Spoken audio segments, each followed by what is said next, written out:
Radio सदाए हुर्रियत जम्मू व कश्मीर आपसे मुखातिब है मोहम्मद तारिक अपडेट्स के साथ। भारत में 20 करोड़ मुसलमान हिंदू इंतहा पसंदों के हाथों तासुब और नफरत की आग में जल रहे हैं। गुज़श्ता बरस 5 अगस्त को मकबूजा कश्मीर की खुसूसी हैसियत के खात्मे के बाद भारतीय मुसलमानों के खिलाफ क्रैकडाउन से लेकर मुतनाज़ शहरियत तरमीमी बिल तक इम्तियाजी सलूक का ना रुकने वाला सिलसिला जारी है। मुतासिबाना रवैये में भारत में ये फजा बना दी गई है कि कोरोना सिर्फ मुसलमानों की वजह से फैल रहा है। मुसलमानों से जरा सी गलती में भारत का बेलगाम मीडिया पूरी मुस्लिम बरादरी को सूली पर चढ़ाने को तैयार होता है। हिंदू कौम परस्त सियासतदान मुस्लिम मुखालिफ जज्बात को हवा दे रहे हैं। तबलीगी जमात के इज्तिमा से मुरादाबाद में डॉक्टर पर तशद्दुद तक मुस्लिम मुखालिफ जहर घोला जा रहा है। मुस्लिम नफरत का ये आलम है कि गुजरात के अस्पताल में कोरोना से मुतासरा मरीजों को मुसलमान और हिंदू वार्ड में अलहदा मुंतकिल किया जा रहा है। मारूफ भारतीय मुसन्निफा अरुंधति राय ने मुसलमानों के साथ इम्तियाजी सलूक के हवाले से अपने एक हालिया इंटरव्यू में कहा है कि भारत में मुसलमानों की नस्ल कुशी के लिए राह हमवार की जा रही है। जब से भारत में मोदी हुकूमत बरसर इक्तदार आई, मुसलमानों को हुजूमी तशद्दुद का निशाना बनाने के अलावा लवजहाद के नाम पर कत्ल करने का सिलसिला जारी है। अमेरिका के मोतबर अखबार न्यूयॉर्क टाइम्स ने भी लिखा कि भारतीय वजारत सेहत ने बार बार एक इस्लामी मदरसे पर कोरोना वायरस फैलाने का इल्जाम आयद किया, जिसके बाद पूरे भारत में मुसलमानों पर हमले शुरू हो गए। मारूफ भारतीय अदाकार नसीरुद्दीन शाह ने भारत की मौजूदा सूरत हाल पर मायूसी का इजहार करते हुए कहा है कि 70 बरस बाद एहसास होने लगा है कि बतौर मुसलमान भारत में नहीं रह सकता। खबरसा एजेंसी द वैयर को दिए जाने वाले एक खुसूसी इंटरव्यू में नसीरुद्दीन शाह ने कहा कि 70 बरस बाद भी उन्हें यह साबित करने की जरूरत है कि वो एक मुसलमान और भारतीय भी हैं। अपडेट्स खत्म हुए।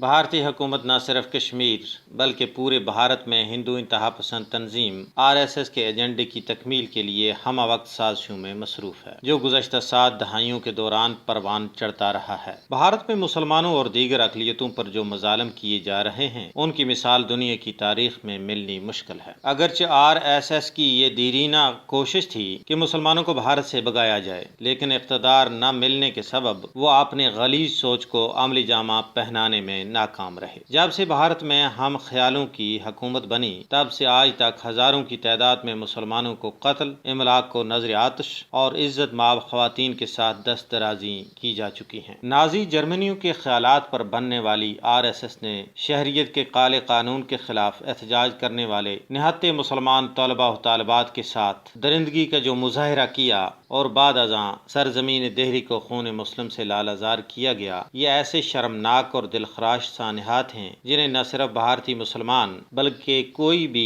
अक्ल फहम रखने वाला इंसान फरामोश नहीं कर पाएगा। जामे मिलिया और अलीगढ़ में मोदी पुलिस ने जो स्याह कारनामे सर अंजाम दिए, रफ्ता रफ्ता वो हकीकत तश तश बाम होती जा रही है। दुश्मनी और नफरत की इंतहा देखें, कोरोना वबा को भी मुसलमानों के साथ जोड़ा जा रहा है। इस इल्जाम के तहत न सिर्फ तबलीगी जमात के सरबराह के खिलाफ मुकदमा दायर किया गया, बल्कि पूरे भारत में तबलीगी जमात के खिलाफ इंतकामी कार्रवाई जोर शोर से जारी हैं।